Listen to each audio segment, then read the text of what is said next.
Voilà, donc mon sujet de mémoire porte sur le Peplus Graecorum Epigrammatum de Daniel Heinsius, qui est une œuvre renaissante qui n'avait jamais été traduite auparavant.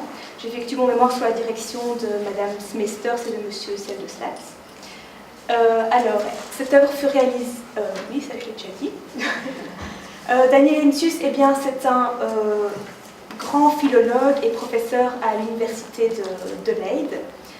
L'œuvre fut publiée en 1613 et donc, comme le titre l'indique, c'est une œuvre poétique composée de 65 épigrammes, donc plus ou moins 650 vers, et chaque épigramme traite d'un philosophe antique. Pour chaque épigramme, plus ou moins, j'apporte un commentaire en me basant sur les références littéraires qui sont mises en jeu et en me basant aussi sur les sources utilisées par Heinsius. Et ces épigrammes témoignent en fait de la maîtrise qu'avait Heinsius du grec, de ses dialectes, mais également de bon nombre d'œuvres classiques. Et donc ce sujet de mémoire me permet également de retracer l'histoire de l'hellénisme en partant de la redécouverte d'œuvres grecques qu'on avait perdues. Et ça me permet aussi de voir dans quelle mesure Daniel Heinsius, un auteur, un humaniste qu'on connaît essentiellement pour sa production de poésie latine, en quoi Daniel Heinsius on peut le situer dans une lignée d'hellénistes renaissants. Et j'étudie également l'évolution du grec jusqu'au début du XVIIe siècle en me basant sur le Peplus d'Heinsius pour voir un peu quel statut le grec avait à l'époque, quelles étaient les connaissances en ce début du XVIIe siècle.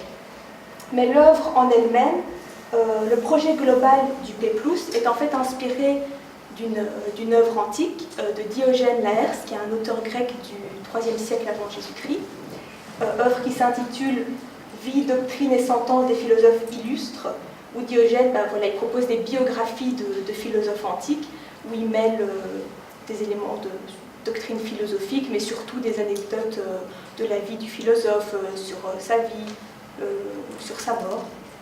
Et donc, cette œuvre a vraiment eu un impact majeur durant la Renaissance, parce qu'en fait, elle constituait la principale source d'information concernant les présocratiques et les différentes écoles hellénistiques. Et donc, j'analyse sous quels aspects Daniel Heinsius s'est inspiré, ou au contraire s'est éloigné de l'œuvre de Diogène, dans un esprit tout à fait humaniste, en fait. C'est-à-dire se placer dans la lignée des anciens, tout en s'en démarquant, en fait, dans un esprit d'émulation. Et deux exemples de cette réalité.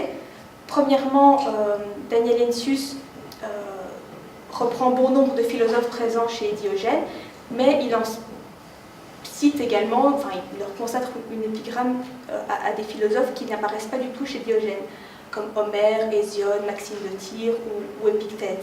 Et en fait, j'analyse en quoi ces rajouts témoignent en fait de courants philosophiques qui étaient en vogue au XVIIe siècle.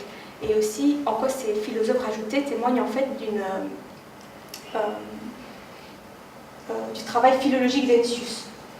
Et deuxième point, les vies de Diogène Laërce sont écrites en prose, alors que le Peplus d'Heinsius, lui, je vous l'ai dit, est composé d'épigrammes. Et donc je reviens sur le genre de l'épigramme à la Renaissance, qui est un genre pratiqué par vraiment l'élite des humanistes, et ce cercle est d'autant plus restreint qu'en fait c'est écrit en grec, une langue qui n'était pas spécialement maîtrisée par l'ensemble des humanistes. Enfin, dernière partie de mon poster, j'ai découvert qu'en 1618, donc 5 ans après la parution du Peplus, une traduction latine avait été réalisée par un poète humaniste de Tübingen, qui est Friedrich Hermann Fleider. Et donc les liminaires de cette traduction latine sont un précieux témoin de la réception de l'œuvre d'Heinsius, mais également de l'image qu'avait Heinsius à l'époque en Europe, au XVIIe siècle, alors qu'il n'avait qu'une trentaine d'années. Et enfin, dans ces liminaires de la traduction latine, Fleider exprime sa volonté de traduire de manière à ce que le rythme mettre presque le mot au mot. Et donc j'analyse de quelle manière Pfleider s'est débrouillé pour rendre les références érudites de Heinsius, comment est-ce qu'il a fait pour rendre les nuances du grec, et si effectivement il a respecté le propos des épigrammes d'Heinsius. Voilà. Finalement, pourquoi ce sujet? Je suis désolée de mon coup de chaud qui m'a complètement cassé.